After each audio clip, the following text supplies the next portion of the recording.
짧게 한마디를 덧붙입니다. 그 한마디에 뒤에 서 있던 다른 한국 여행객이 저도 모르게 픽 웃음을 터뜨렸어요. 왜냐? 그게 우리에겐 너무 뻔한 물건이었거든요. 이 여성이 뭐라고 답했는지는요, 조금 뒤에 말씀드릴게요. 그 전에 여러분이 먼저 아셔야 할 게 있거든요. 이런 장면이 이제 미국 공항에서 심심찮게 벌어지고 있다는 겁니다. LA뿐이 아니에요. 뉴욕, 애틀랜타, 시애틀, 인천발 항공편이 도착하는 공항이면 어디든지요. 세관 직원들이 처음엔 무기 부품인가 자동차 부품인가 싶어서 잔뜩 긴장했다가 이제는 서로 농담을 주고받는다고 합니다. 저거 또 왔네. 저 프라이팬 같은 거. 한국 사람들이 오히려 이 소식을 접하고 어리둥절해요. 그걸 왜, 굳이 무겁게 왜 들고 가지? 그런데 미국 아마존에 들어가서 코리안 BBQ 그릴팬 이 한 줄만 쳐보시면 답이 어느 정도 나옵니다. 검색 버튼 누르는 순간 화면이 시커먼 원반들로 꽉 차요. 가운데가 봉긋하고 가장자리는 낮게 흘러내리는 그 모양. 우리 눈엔 너무 익숙하죠. 뒤집힌 솥뚜껑입니다. 상품명에 한글로 삼겹살 세 글자가 그대로 박힌 제품도 있고 별점 4점대 리뷰가 수천 개씩 달려 있어요. 어떤 제품은 그릴팬 카테고리 베스트셀러 상위권을 지키고 있고요. 그런데 아마존에서 사고도 굳이 한국까지 와서 또 사가는 이유가 있습니다. 미국 무쇠팬 마니아 커뮤니티에는 몇 달째 같은 질문이 반복돼요. 아마존에 파는 건 대부분 알루미늄이라 아쉽다. 진짜 무쇠 버전은 한국 마트에 가야만 구할 수 있냐? 그럼 댓글이 줄줄이 달립니다. 맞다. 한국 가는 친구 있으면 반드시 부탁해라. 직구 배송비가 얼마 나오든 아깝지 않다. 쇠붙이 하나를 두고 이 사람들 진지해도 너무 진지합니다. 여기서 이상하다고 느끼셔야 됩니다. 세상에 고기 굽는 판이 얼마나 많습니까? 일본식 철판구이도 있고 미국 마당마다 있는 웨버 그릴도 있고 프랑스 주물 브랜드는 100년 넘게 명품 대접을 받고요. 그런데 왜 하필 우리 솥뚜껑이냐 이 말이에요. 더 이상한 게 뭔지 아세요? 이 물건 원래 불판도 아니었어요. 말 그대로 솥 위에 덮던 뚜껑입니다. 부엌 구석에서 조용히 자기 일하던 뚜껑 하나가 어느 날 바다 건너 미국 세관 검사대에 올려져 있는 거예요. 이거 그냥 우연이 아닙니다. 이 뚜껑이 어떻게 여기까지 왔는지, 그리고 아까 그 여성이 세관 직원 앞에서 뭐라고 답했는지 그 답을 찾아가는 길이에요. 우리가 정작 몰랐던 우리 밥상 이야기가 줄줄이 딸려 나옵니다. 이야기 시작 전 구독과 좋아요, 알림 설정까지 눌러주시면 다음 이야기도 가장 먼저 들으실 수 있습니다. 시간을 조금만 되감아 볼게요. 한국민족문화대백과사전 기록에 따르면 삼겹살은 원래 세겹살이라고 불렸습니다. 지금도 국어사전에 유의어로 남아있는 이름이에요. 1934년 11월 3일자 동아일보 사면에 육류에 좋고 그른 것을 분간해내는 법이라는 기사가 실리는데 거기에 이런 대목이 나옵니다. 돼지고기 중에서는 뒷다리와 배 사이의 새겹살이 제일 맛있다. 무려 91년 전 신문에서 우리 조상들은 이미 그 부위의 진가를 알아본 겁니다. 다만 그때는 지금처럼 불판에 얹어 굽지 않았어요.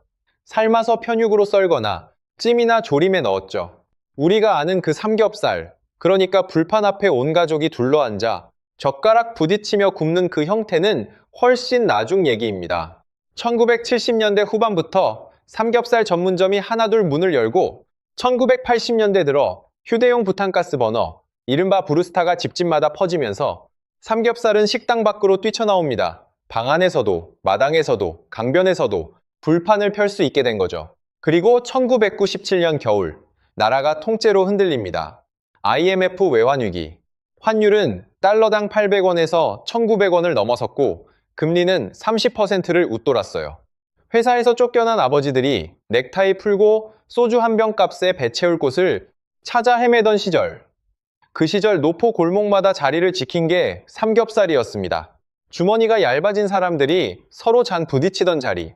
그러니까 삼겹살은 원래 잘 살아서 먹은 고기가 아니라 힘들 때 서로 붙잡아준 고기에 훨씬 가까웠던 겁니다.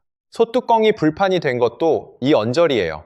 1990년대 초중반, 이른바 솥뚜껑 삼겹살이 유행하기 시작합니다. 한국민족문화대백과사전은 그 유행의 이유를 아주 간결하게 정리해놨어요. 돼지기름은 경사진 솥뚜껑을 타고 흘러내리게 돼 고기가 느끼하지 않으며 바삭거리는 맛이 좋다. 부엌 구석에서 솥 위만 지키던 뚜껑 하나가 어느 날 뒤집혀서 불판이라는 정식 직함을 얻어버린 겁니다. 이런 파격 승진이 또 없어요. 자, 그럼 진짜 궁금한 걸 풀어봅시다. 미국 요리 게시판에도 몇 년째 반복되는 질문이 있어요. 불은 판 아래에 있고 고기는 뜨거워진 쇠에 닿아 익는다. 그럼 우리 집 프라이팬이랑 대체 뭐가 다른 거냐? 솔직히 처음엔 답이 궁색할 줄 알았습니다. 그런데 뜯어보면 세 가지가 완전히 달라요. 첫째, 각도입니다. 뒤집은 솥뚜껑은 가운데가 봉긋하고 가장자리로 갈수록 낮아지죠. 고기에서 배어나온 기름이 그 비탈을 타고 주르륵 흘러내립니다. 평평한 프라이팬은요, 기름이 도망갈 데가 없어요. 고기 밑에 기름이 고이는 순간 그건 굽는 게 아닙니다. 낮은 온도에서 기름에 잠긴 채 익는 거예요. 결과는 뻔합니다. 겉은 눅눅하고 속은 물컹한, 구이도 튀김도 아닌 애매한 물건이 나옵니다. 경사 하나 준 것뿐인데 조리 방식 자체가 바뀌어 버리는 거예요. 둘째, 재질입니다. 무쇠는 성질이 느립니다. 달구는데 한참 걸려요. 성질 급한 분들은 답답할 정도인데 대신 한번 달아오르면 그 열을 아주 오래 붙들고 있습니다. 이게 왜 중요하냐면요. 차가운 고기를 여러 점 한꺼번에 올리는 그 찰나가 승부처거든요. 얇은 팬은 그 순간 표면 온도가 뚝 떨어져요. 그럼 고기는 갈색으로 익지 못하고 물부터 뿜습니다. 무쇠는 버텨요.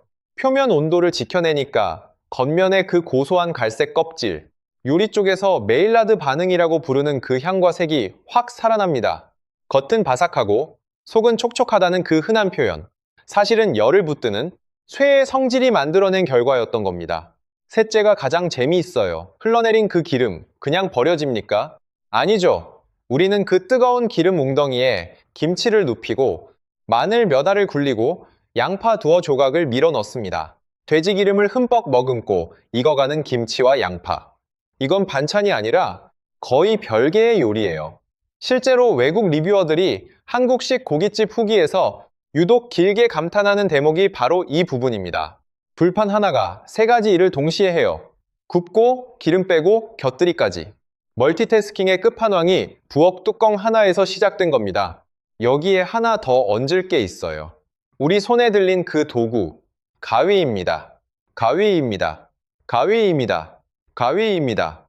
서양 식탁에서 가위를 드는 일은 거의 없거든요. 그래서 이 장면이 그렇게 신기하답니다.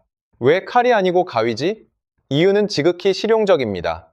칼과 도마를 쓰려면 고기를 판에서 내려야 하는데 가위는 뜨거운 판 위에서 바로 잘라도 돼요.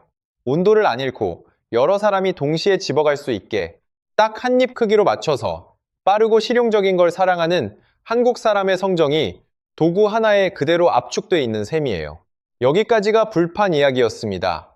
그런데요, 정작 한국 고깃집에 앉은 외국인들의 시선은 불판 위에 오래 머물지 않았어요. 고기가 나오기를 기다리는 그 몇 분 사이 사람들 눈이 자꾸만 옆으로 굴러갑니다. 시키지도 않은 접시들이 상 위에 계속 깔리고 있었거든요. 김치가 오고, 콩나물이 오고, 무생채가 오고, 쌈채소가 오고, 마늘, 풋고추, 쌈장, 파채, 어떤 집은 계란찜에 된장찌개까지. 우리한테는 그냥 앉으면 나오는 것들이잖아요. 그런데 처음 보는 사람에겐 꽤 당황스러운 경험이랍니다. 미국 한식 커뮤니티엔 이런 고민글이 정말 자주 올라와요. 혼자 가서 별로 비싸지 않은 메뉴 하나 시켰는데 반찬이 8접시가 나왔다. 고맙긴 한데 내가 낸 돈에 비해 너무 많이 받은 것 같아서 마음이 불편하다. 이거 예의에 어긋나는 건 아닌지, 다 먹어야 하는 건 아닌지 알려달라. 공짜로 받는 게 미안해서 인터넷에 물어보는 겁니다. 그 밑에 달리는 답은 대체로 하나예요. 그건 장식이 아니라 식사의 일부다. 남기지 말고 먹고 모자라면 더 달라고 해라. 대부분 무료다. 이 무료라는 대목에서 다들 한 번 더 놀랍니다. 왜냐? 유럽 한식당에서 김치 한 종지 시키면 별도 요금을 받는 곳이 흔하거든요. 그러니까 한국에서 여기 김치 좀 더 주세요. 이 한마디에 세 접시가 채워져 오면요. 처음엔 안 믿습니다. 계산서에 슬쩍 붙는 거 아닌가 싶어 눈치를 봐요. 진짜 공짜라는 걸 확인하고 나서야 그때부터 마음 놓고 손을 듭니다. 그런데 반찬은 시작에 불과합니다. 상추를 손바닥에 펼치고 그 위에 밥 얹고 노릇하게 익은 고기 얹고 마늘 한쪽, 쌈장 살짝, 청양고추 아주 조금 이걸 야무지게 감싸서 입에 넣는 그 동작. 우리한텐 숨 쉬듯 자연스러운 일이지만 저쪽에선 이게 하나의 사건입니다. 서양식 식탁의 기본 전제가 통째로 뒤집히는 순간이거든요. 접시에 예쁘게 완성된 요리가 나오는 게 아니라 마지막 완성을 손님이 자기 손으로 한다는 것, 요리의 결승선이 주방이 아니라 내 손바닥 위라는 것. 그러면서 재미있는 반대 상황도 같이 벌어져요. 직원분이나 일행 중 손 빠른 분이 알아서 착착 구워 앞접시에 슬쩍 놓아주기도 하잖아요. 직접 해먹는 재미와 대접받는 편안함이 같은 상에서 왔다 갔다 하는 겁니다. 이 미묘한 오감이 정겹다는 후기가 정말 많아요. 고개를 조금 들면 또 하나가 눈에 들어옵니다. 테이블마다 붙어있는 그 작은 호출벨. 손을 흔들 필요도, 목소리를 높일 필요도, 서버 눈이 마주치기를 하염없이 기다릴 필요도 없어요. 버튼 한 번이면 끝입니다. 미국이나 유럽에서 오래 살아본 분들은 아실 거예요. 서버 눈 마주치기를 기다리다가 밥이 다 식는 게 흔한 일이라는 걸요. 물도 마찬가지죠. 정수기에서 알아서 따라 마시는 그 셀프 문화. 외국인들이 이런 걸 영상으로 찍어 올리면서 붙이는 말이 언제나 비슷합니다. 우리나라엔 왜 이런 게 없지? 그리고 계산대 앞에서 마지막 한 방을 맞습니다. 바로 팁이에요. 미국은 외식하면 음식값의 15에서 20%를 팁으로 얻는 게 사실상 의무입니다.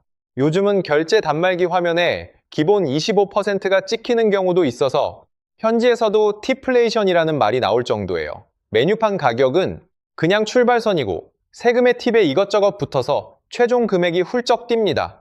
그런데 한국은요. 메뉴판에 5만 원이라고 적혀 있으면 5만 원. 카드 꺼내서 그것만 긁으면 끝입니다. 적힌 대로만 내면 되는 그 정직함이 너무 낯설어서 오히려 충격이었다는 후기를 여러 번 봤어요.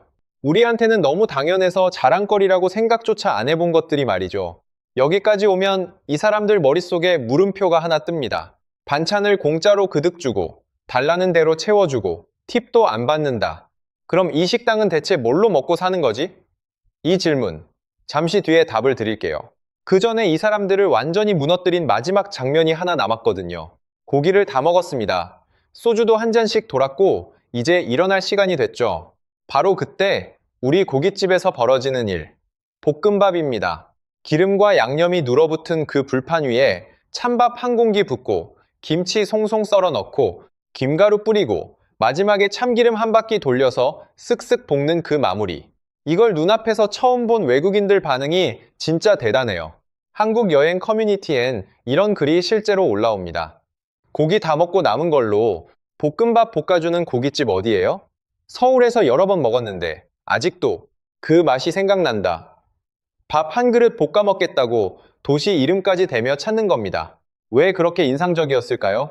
서양식 식사는 접시가 비면 거기서 끝이거든요. 팬에 남은 건 설거지 대상이에요. 그런데 우리는 그 남은 것 위에 새 요리를 하나 더 얹습니다. 기름 한 방울, 눌어붙은 양념 한 점까지 끝까지 데리고 가는 거죠. 처음엔 아까워서 그랬을 겁니다. 없이 살던 시절엔 그게 몸에 밴 습관이었을 테니까요. 그런데요, 그 궁핍에서 나온 습관이 지금은 세계에서 가장 부러워하는 코스 요리의 마지막 순서가 되어버렸습니다. 또 하나, 고기를 오래 굽다 보면 불판이 시커멓게 눌어붙죠. 그러면 말하지 않아도 직원분이 슬쩍 다가와 새 판으로 바꿔줍니다. 이게 외국인들에겐 걱정거리가 되기도 해요. 1시간 반 동안 2번이나 갈아주셨는데 내가 뭘 잘못한 걸까? 괜히 패 끼치는 것 같아 마음이 쓰인다. 그러면 한국을 아는 사람들이 안심시켜줍니다. 그건 원래 해주는 거예요. 오히려 좋은 식당에 간 겁니다. 받는 쪽이 미안해하고 옆에서 괜찮다고 다독여주고 받아본 사람은 어느새 그 마음을 다른 사람에게 돌려주고 있더라. 이 순환이 참 신기하지 않으세요? 자, 이제 아까 그 질문으로 돌아갑니다. 다 퍼주고 식당은 뭐가 남느냐? 저는 이 답이 한 글자 안에 들어있다고 봅니다. 정의예요. 이 말이 재미있는 게 영어로 번역이 안 됩니다. 사랑이라고 하면 좁고, 애정이라고 하면 부족하고, 우정이라고 하면 방향이 다르고, 유대감이라고 하면 너무 딱딱해요. 그래서 외국 사람들이 어떻게든 옮겨보려다 결국 포기하고 그냥 정이라고 씁니다.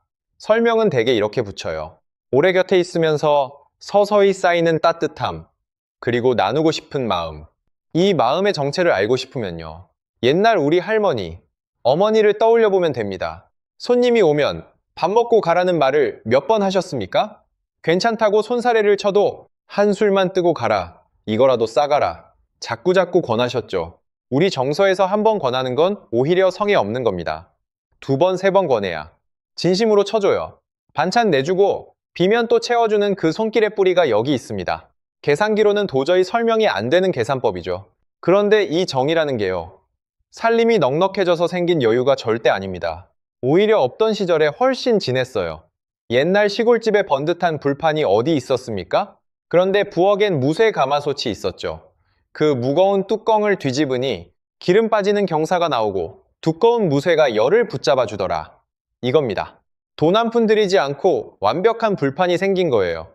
그렇게 마당에 화덕 하나 놓고 온 식구가 둘러 앉았습니다. 옆집에서 냄새 넘어오면 한 점 들고 가라, 불러 앉히고 잔칫날엔 동네가 통째로 모였고요. 없어서 못 나눈 게 아니라 없어도 나눴던 겁니다. 그러니까 지금 우리가 당연하게 여기는 이 모든 것들, 반찬 무한 리필도, 볶음밥 마무리도, 말 안 해도 갈아주는 불판도, 팁을 받지 않는 정직함도요, 따로따로 만들어진 서비스 정책들이 아닙니다. 곁에 앉은 사람 입에 한 점이라도 더 넣어주고 싶던 그 마음 하나에서 뻗어나온 가지들이에요. 왜 이렇게까지 주느냐고 물으면 답은 하나입니다. 계산해서 주는 게 아니라 그냥 주고 싶어서 준다고요. 여기까지가 마음 이야기였습니다. 그럼 이 마음이 실제로 세상을 움직이고 있는지 이제 숫자로 확인해 보시죠. 농림축산식품부 발표에 따르면요, 2025년 K푸드 플러스 수출액은 136억 2천만 달러를 기록했습니다. 우리 돈으로 대략 20조 원. 역대 최고 기록이에요. 이 가운데 순수 농식품 수출은 104억 1천만 달러로 사상 처음 100억 달러 선을 넘었습니다. 더 놀라운 건 이게 반짝 실적이 아니라는 점이에요. 농식품 수출은 10년 연속으로 늘고 있습니다. 품목별로 보면 라면의 질주가 특히 눈에 띕니다. 2025년 라면 수출액은 15억 2,100만 달러, 전년 대비 21.8% 증가한 사상 최대치예요. 단일 품목으로 처음 15억 달러를 돌파했습니다.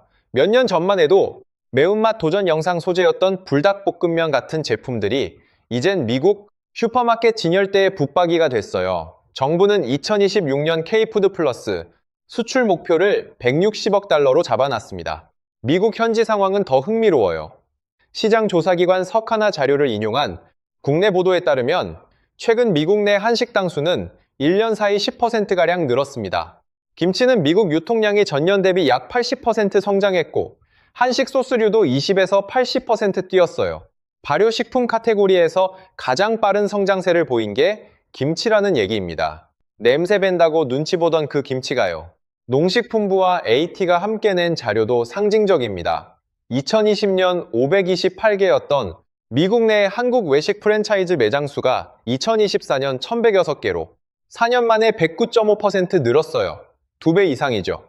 국내 외식 기업의 해외 매장은 2020년 3,722개에서 2025년 4,644개로 약 24.8% 증가했습니다. 한식 브랜드가 그 확장을 앞에서 끌고 있고요. 미국 레스토랑 협회가 매년 발표하는 왓츠 핫 트렌드 전망에서도 발효식품과 매운 양념 계열이 나란히 상위권에 이름을 올렸습니다. 김치와 고추장이 셰프들의 주력 재료로 옮겨간 거예요. 그리고 오늘 딱 하나만 기억해달라고 부탁드리고 싶은 숫자가 있어요. 워싱턴에 있는 한미경제연구소가 발표한 미국인 대상 조사입니다. 한국 문화 중에서 어떤 분야에 가장 관심 있느냐고 물었더니 음식이 1위였습니다. K-뷰티, K-영화, K-팝을 모두 앞선 결과예요. 그 대단한 K-팝을 음식이 앞선 겁니다. 무슨 뜻이겠습니까? 노래는 좋아하는 사람만 듣고 드라마는 보는 사람만 봅니다. 그런데 밥은 누구나 먹어요. 언어도 필요 없고 사전 지식도 필요 없어요. 그냥 한 상에 같이 앉으면 됩니다. 그래서 음식이 가장 넓고 가장 깊게 스며드는 겁니다. 미국의 유명 음식 방송인이자 제임스 비어드상 수상자인 앤드류 짐먼이 자기 채널에 올린 삼겹살 소개 영상에서 이렇게 말했어요. 삼겹살은 그저 구운 돼지고기가 아니다. 지구상에서 가장 위대한 공동체 식사 중 하나다. 평생 세계 오지의 별의별 음식을 다 먹어본 사람이 우리 삼겹살을 보고 고른 단어가 맛있다도 특별하다도 아니었어요. 함께 나눈다. 딱 그거였습니다. 이제 처음 장면으로 돌아가 봅니다. LA 공항 세관 검사대. 시커먼 원반을 앞에 두고 직원이 물었을 때 그 여성이 뭐라고 답했는지. 실제 후기들을 종합해보면 표현은 저마다 다른데 결론은 하나로 보입니다. 이건 그냥 프라이팬이 아니에요. 이건 우리 가족이 둘러앉는 이유예요. 고기 맛 때문만은 아니었을 겁니다. 사실 그 사람들이 가져가고 싶었던 건 그 쇠판 위에서 보낸 2시간이었을 거예요. 세상에 맛있는 고깃집은 어느 나라에나 있습니다. 그런데 그 2시간은 아무 데서나 살 수 있는 게 아니거든요. 돈으로 고기는 살 수 있어도 둘러앉은 온기는 살 수가 없습니다. 그러니 살 수 있는